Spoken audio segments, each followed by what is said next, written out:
ঘটনাটি যেভাবে লেখা আছে আমি আপনাদেরকে সেভাবেই পড়ে শোনানোর চেষ্টা করছি।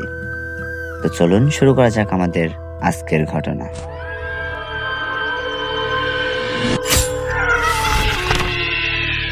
সেদিন রাতটা আজও আমার জীবনের সবচেয়ে ভয়ঙ্কর রাত হিসেবে মনে গেঁথে আছে। ঘটনাটা প্রায় 15 বছর আগের। আমাদের গ্রামের পাশের এক পুরনো কাঁচা রাস্তা দিয়ে ঘোড়ার গাড়িতে করে আমরা যাচ্ছিলাম এক পীর সাহেবের কাছে, একজন অসুস্থ মানুষকে নিয়ে। আমার চাচা, নাম তার কাশেম আলী, হঠাৎ করে অদ্ভুত আচরণ শুরু করছিল। তিনি কখনো একা একা কথা বলতো, কখনো গভীর রাতে উঠেই বাইরে চলে যেত। গ্রামের লোকজন বলা বলি শুরু করলো ওর ওপর কিছু লাগছে হয়তো। শেষমেশ সবাই মিলে ঠিক করলাম পাশের ইউনিয়নের বিখ্যাত এক পীর সাহেবের কাছে নিয়ে যেতে হবে। সেই কারণেই আমরা চারজন, আমি, আমার বড় ভাই গারোয়ান আর অসুস্থ কাশেম চাচা, রওনা দিলাম গভীর রাতে। কারণ দিনের বেলায় চাচা কিছুতেই যেতে রাজি হচ্ছিল না, কিন্তু রাত নামতেই যেন সে নিজে যেতে চাইল। ঘোড়ার গাড়িটা ধীরে ধীরে এগোচ্ছিল। চারপাশ নিস্তব্ধ, শুধু চাকার কাকর কাকর শব্দ আর ঘোড়ার পায়ের ঠক ঠক আওয়াজ। দূরে কোথাও শিয়ালের ডাক শোনা যাচ্ছিল। আকাশে চাঁদ ছিল, কিন্তু মাঝে মধ্যে মেঘ ঢেকে সবকিছু অন্ধকার হয়ে যাচ্ছিল। প্রথমে সবকিছু ঠিকঠাকই ছিল, কিন্তু কিছু দূর যাওয়ার পর থেকেই কাশেম চাচার আচরণ অদ্ভুত হয়ে উঠল। সে হঠাৎ করে নিচু গলায় হাসতে শুরু করলো, একটা অচেনা শীতল হাসি। আমি ভয়ে তার দিকে তাকাতেই দেখলাম তার চোখ দুটো অস্বাভাবিকভাবে বড় হয়ে গেছে। আমি ধীরে ধীরে ভাইকে বললাম, ওরে ভাই, চাচার দিকে তাকাস না, কিছু একটা ঠিক নাই।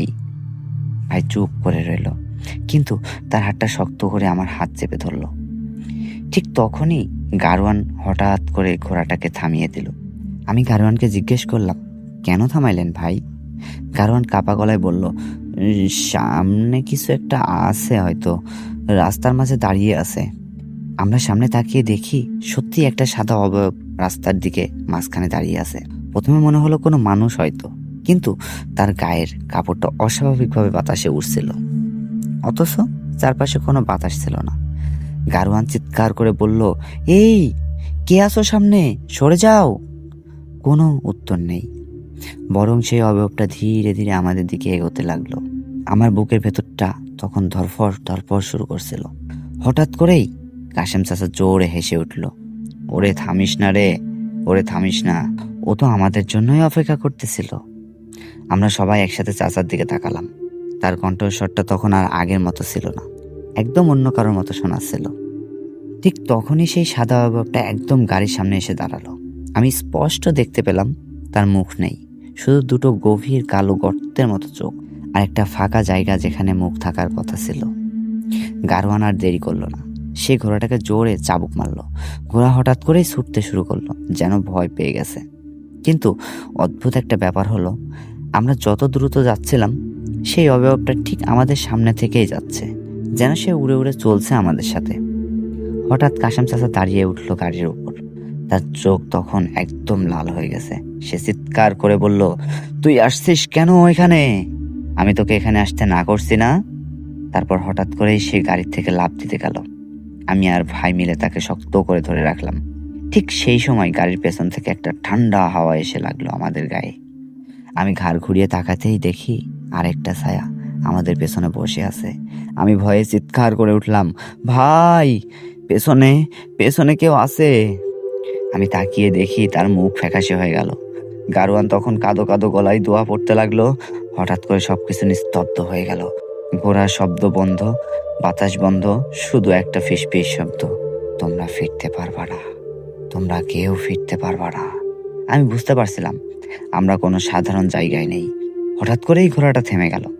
আমরা চারপাশে তাকিয়ে দেখি আমরা সেই একই জায়গায় দাঁড়িয়ে আছি, যেখান থেকে যাত্রা শুরু করছিলাম ঠিক ওখানেই দাঁড়িয়ে আছি। কিন্তু এটা তো আসলে একদমই অসম্ভব ব্যাপার। আমরা তো অন্তত আধা ঘন্টা চলেছি।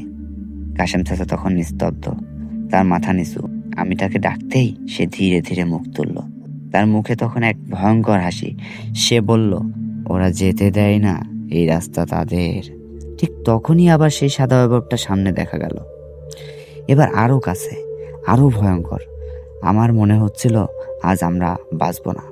শেষ চেষ্টা হিসেবে গারওয়ান জোরে চিৎকার করে কোরআনের আয়াত পড়তে লাগলো। আমরা সবাই একসাথে দোয়া পড়তে শুরু করলাম। হঠাৎ করে এক প্রচণ্ড ঝড় ও বাতাস এলো। চোখের সামনেই কিছু দেখা যাচ্ছিল না। কয়েক সেকেন্ড পর যখন সব শান্ত হলো, তখন দেখি আমরা সম্পূর্ণ অন্য জায়গায়। সামনে একটা ছোট্ট ঘর, দরজার সামনে বাতি জ্বলছে। গারওয়ান হাঁপাতে হাঁপাতে বলল, এইটাই পীর সাহেবের বাড়ি। আমরা দ্রুত কাশেম চাচাকে নিয়ে ভেতরে ঢুকলাম। পীর সাহেব আমাদেরকে দেখে যেন সব বুঝে ফেললেন। তিনি বললেন, তোরা যে পথে আইসোস ওইটা ভালো পথ না। ওখানে যারা থাকে তারা কাউরে সহজে ছাড়ে না। সেই রাতেই যে অনেক কষ্টে কাশেম চাচাকে সুস্থ করা হয়েছিল। কিন্তু আজও যখন আমি সেই রাস্তার কথা ভাবি, তখন শরীর শিউরে ওঠে। কারণ আমি জানি ওই পথে এখনো গভীর রাতে কেউ গেলে হয়তো সেই সাদা অভাবটা এখনো দাঁড়িয়ে থাকে, অপেক্ষা করে নতুন কারোর জন্য। শুনছিলেন প্রথম ঘটনা। তো লিসেনার্স, আমাদের ঘটনাগুলো আপনাদের কাছে কেমন লাগে অবশ্যই কমেন্ট করে জানাবেন। আর বেশি বেশি করে লাইক করবেন, শেয়ার করবেন, ভিডিওটি লাইক দিবেন, শেয়ার করবেন। আর আমার গল্পগুলো কেমন লাগে অবশ্যই কমেন্ট করে জানাবেন। আপনাদের মতামত কমেন্ট করে জানাবেন। তো চলে যাব আমরা আমাদের পরবর্তী ঘটনায়। চলুন শুরু করা যাক আমাদের পরবর্তী ঘটনা।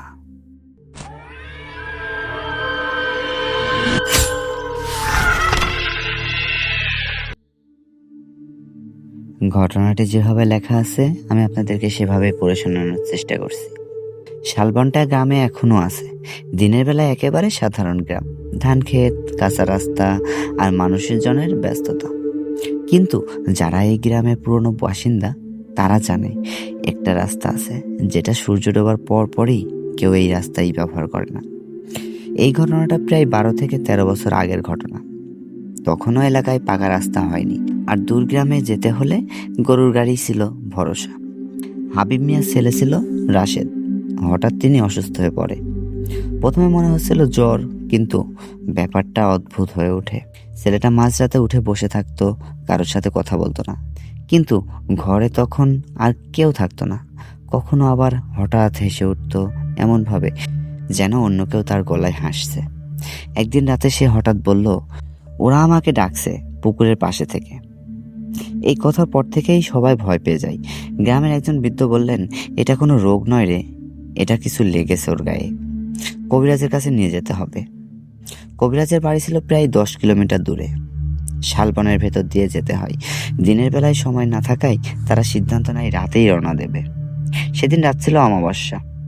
চারিদিকে এমন অন্ধকার যেন হাত বাড়ালেও নিজের আঙ্গুলের দেখা যায় না। একটা পুরনো গরুর গাড়ি, সামনে একটা হ্যারিকেন বাতি, আর গাড়ির ওপর শুয়ে আছে রাশেদ। গাড়ি চালাচ্ছিল রহিম আলী। এই পথে বহুবার যাওয়া আসা করছে সে। শুরুতে সবকিছু ঠিকঠাকই ছিল, শুধু হাওয়াটা একটু অস্বাভাবিক ঠান্ডা ছিল। কিন্তু হঠাৎ করে রাশেদ ফিস করে বলতে শুরু করলো, ওরা আসছে, ওরা আসছে, ওরা আমার কাছে। হাবিব মিয়া তার কপালে হাত রাখলেন। হঠাৎ ঠান্ডা বরফের মতো হয়ে গেল হাতটা। কিছুদূর যাওয়ার পর রহিম আলী হঠাৎ গরুর গাড়ি থামিয়ে দিল। হাবিব মিয়া জিজ্ঞেস করলেন, কেন থামালেন গাড়িটা? রহিম আলী বলল, আপনি কিছু শুনছেন না? আপনি কিছু কি শুনতে পারছেন না? প্রথমে কিছু শোনা গেল না, তারপর ধীরে ধীরে একটা শব্দ ভেসে এলো, একটা শিশুর কান্না। একেবারে পরিষ্কার, কিন্তু অদ্ভুত, যেন খুব কাছে আবার খুব দূরে। হাবিব মিয়া বললেন, এত রাতে বাচ্চা কোথা থেকে আসবে? রহিম আলী কোনো উত্তর দিল না। তার মুখে স্পষ্ট ভয়। গরুগুলো আবার চলতে শুরু করলো, কিন্তু কান্নার শব্দটা যেন তাদের সামনে সামনে এগোতে লাগলো। হঠাৎ গরুগুলো থেমে গেল, একেবারে স্থির হয়ে দাঁড়িয়ে গেল। তাদের শরীর কাঁপছে। হ্যারিকেনের আলোয় দেখা গেল রাস্তার মাঝখানে একটা ছোট্ট ছেলে দাঁড়িয়ে আছে, মাথা নিচু, চুল এলোমেলো, আর সে কাঁদছে। হাবিব মিয়া বললেন, এই যে, তুই এখানে কি করছিস? কোনো উত্তর এলো না। বাচ্চাটা ধীরে ধীরে মাথা তুলল, আর তখনই সবকিছু বদলে গেল। তার চোখ নেই, শুধু ফাঁকা গর্ত, আর সেই গর্ত থেকে কালচে কিছু বের হচ্ছে। হাবিব মিয়ার বুক ধরফর করতে লাগলো। তিনি কিছু বলতে চাচ্ছিলেন, তখনই রাশেদ হঠাৎ উঠে বসলেন। সে সোজা তাকিয়ে আছে ওই বাচ্চাটার দিকে। তারপর একদম অন্য কণ্ঠে বলল, তুই আবার চলে এলি? রহিম আলী চিৎকার করে উঠল, পিছনে তাকাবেন না, সামনে দেখেন। কিন্তু তখন অনেক দেরি হয়ে গেছে। বাচ্চাটা হঠাৎ দৌড়ে এসে এক লাফে গরুর গাড়ির ওপরে উঠে বসলেন। হ্যারিকেনের বাতি নিভে গেল, চারিদিকে একদম অন্ধকার। শুধু শোনা যাচ্ছে কেউ যেন গাড়ির ওপরে হাঁটছে, ধীরে ধীরে কিন্তু খুবই ভারী পায়ে। হাবিব মিয়া অনুভব করলেন তার পাশে কেউ বসছে, কিন্তু সেটা তার ছেলে না। একটা ঠান্ডা পচা গন্ধ চারিদিকে ছড়িয়ে পড়ল। হঠাৎ অন্ধকারের মধ্যেই একটা কণ্ঠস্বর, ওকে নিয়ে যাচ্ছিস? ওকে নিয়ে যা, ও শুধু আমার কাছেই যাবে, ও আমার। রহিম আলী দোয়া পড়তে পড়তে গরুগুলোকে তাড়াতে লাগলো। গরুগুলো হঠাৎ দৌড়াতে শুরু করলো, যেন পেছন থেকে কেউ তাড়া করছে। গাড়ি ভয়ঙ্করভাবে দুলতে লাগলো। হাবিব মিয়া ছেলেকে ধরতে গেলেন, কিন্তু সেখানে কেউ নেই। রাশেদ উধাও, তার জায়গায় শুধু একটা ঠান্ডা ভেজা অনুভূতি। এরপরেই একটা বড় ধাক্কা, গাড়ি উল্টে গেল, সবকিছু অন্ধকার। পরের দিন সকালে এলাকার কিছু মানুষ রাস্তার পাশে উল্টে থাকা গরুর গাড়িটা দেখতে পাই। গরুগুলো মরে পড়ে আছে। রহিম আলী অচেতন অবস্থায় পাশেই পড়েছিল। হাবিব মিয়াকে পাওয়া গেল একটু দূরে, মাটিতে পড়ে অজ্ঞান। কিন্তু রাশেদকে কোথাও পাওয়া গেল না, শুধু কাদা মাটিতে ছোট্ট ছোট্ট পায়ের ছাপ, যা জঙ্গলের ভেতর থেকে ঢুকে গেছে। হাবিব মিয়া জ্ঞান ফেরার পর শুধু একটা কথাই বলছিল, ওটা আমার ছেলে না, ওটা আমার ছেলে না। আজও শালবনের মানুষজন বলে, রাতে ওই রাস্তায় গেলে মাঝে মাঝে গরুর গাড়ির চাকার শব্দ শোনা যায়, আর তার সাথে সাথে একটা শিশুর কান্না। শুনছিলেন দ্বিতীয় ঘটনা। আমরা চলে যাব আমাদের পরবর্তী ঘটনায়। বেশি দেরি করব না। আমাদের গল্পগুলো আপনাদের কাছে কেমন লাগে অবশ্যই কমেন্ট করে জানাবেন, আর বেশি বেশি করে শেয়ার করবেন, কমেন্ট করবেন, লাইক করবেন, আর অনুগ্রহ করে আমার চ্যানেলটি সাবস্ক্রাইব করবেন। চলে যাব আমরা আমাদের পরবর্তী ঘটনায়। তো চলুন শুরু করা যাক পরবর্তী ঘটনা।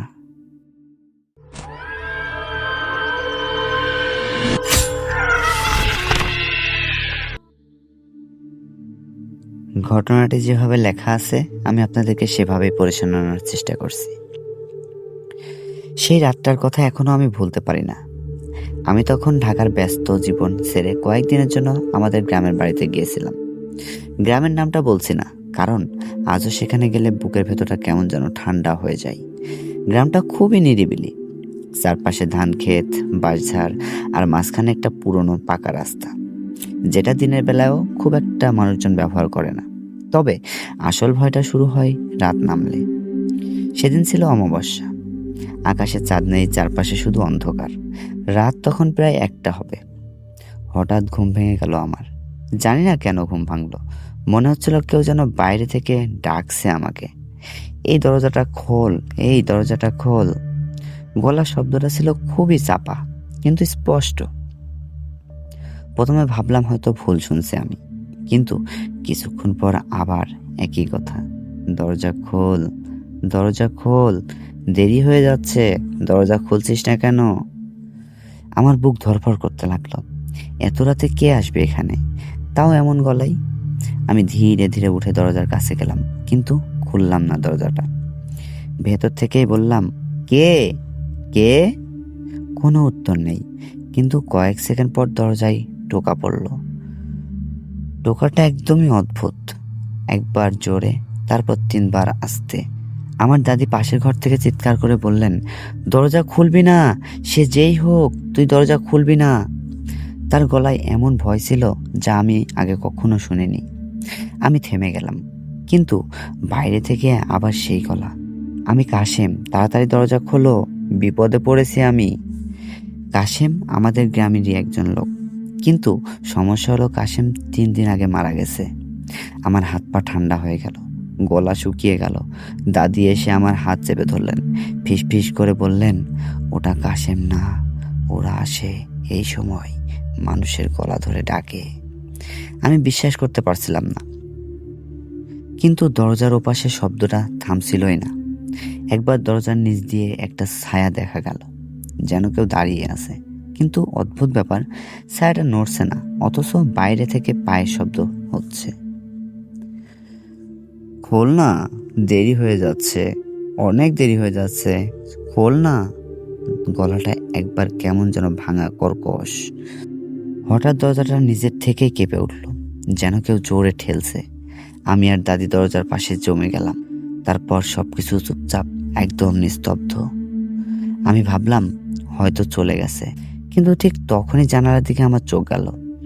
আমাদের জানালাটা একটু খোলা ছিল, সেখানে একটা মুখ, কালো অন্ধকারের মধ্যে দুটো সাদা চোখ জ্বলছে আর ঠোঁটের কোনো অদ্ভুত হাসি। আমি চিৎকার করে উঠলাম। দাদি দ্রুত গিয়ে জানালা বন্ধ করে দিলেন, তারপর কোরআন শরীফ থেকে কিছু আয়াত পড়তে লাগলো। কিন্তু ভয় এখানেই শেষ হয়নি। রাত প্রায় 3টার দিকে আবার সেই শব্দ, এবার বাড়ির পেছন থেকে আসছে, বাঁশঝাড়ের দিক থেকে। কেউ যেন হাঁটছে পা টেনে টেনে, যেন কেউ আহত। বাঁচাও, কেউ বাঁচাও আমাকে। গলাটা ছিল মেয়েলি, কাদো কাদো গলায় বলছিল। আমি দাদির দিকে তাকালাম। তিনি মাথা নাড়িয়ে বললেন, ওদিকে তাকাস না, ওরা মানুষ না। কিন্তু কৌতূহলটা সামলাতে পারলাম না। জানালার ফাঁক দিয়ে একটু তাকালাম। বাজারের পাশে সাদা শাড়ি পরা একটা মহিলা দাঁড়িয়ে আছে, চুল মুখ ঢেকে রেখেছে, ধীরে ধীরে মাথা তুলল। আমি যা দেখলাম সেটা মানুষ না। মুখটা অস্বাভাবিক লম্বা, চোখ দুটো গভীর কালো গর্তের মতো, আর মুখে কোনো ঠোঁট নেই, শুধু দাঁত দেখা যাচ্ছে। সে আমার দিকে তাকিয়ে হাসলো, তারপর হঠাৎ করে দৌড় শুরু করলো, সোজা আমাদের বাড়ির দিকে। আমি জানালা বন্ধ করে পেছনে সরে গেলাম। দাদি আমাকে জড়িয়ে ধরলেন। বাইরে থেকে দৌড়ের শব্দ, তারপর দরজায় জোরে আঘাত, আর বলতেছে, খুলো, দরজা খোলো, দরজা খোলো। গলার শব্দগুলো একসাথে, মেয়েলি, পুরুষ আর শিশুদের মতো সব মিশে গেছে। আমার মনে হচ্ছিল দরজাটা ভেঙে যাবে।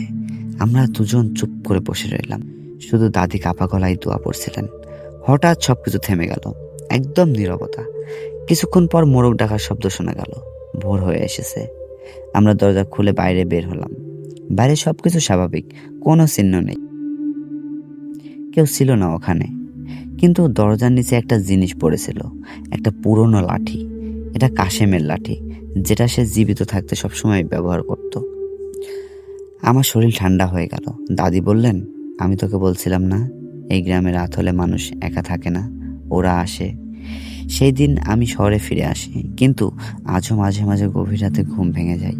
মনে হয় কেউ দরজায় টোকা দিচ্ছে, একবার জোরে, তারপর 3বার আস্তে, আর একটা কণ্ঠস্বর, দরজা খোল, দরজা খোল।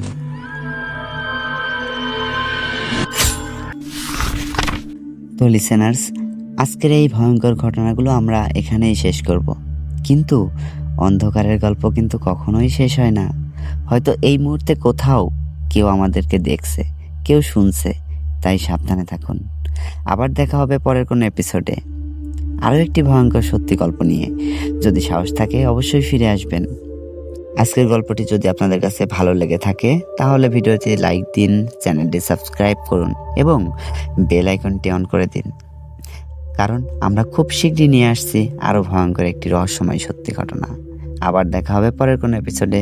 ততক্ষণ পর্যন্ত সবাই ভালো থাকবেন, সুস্থ থাকবেন। আল্লাহ হাফেজ।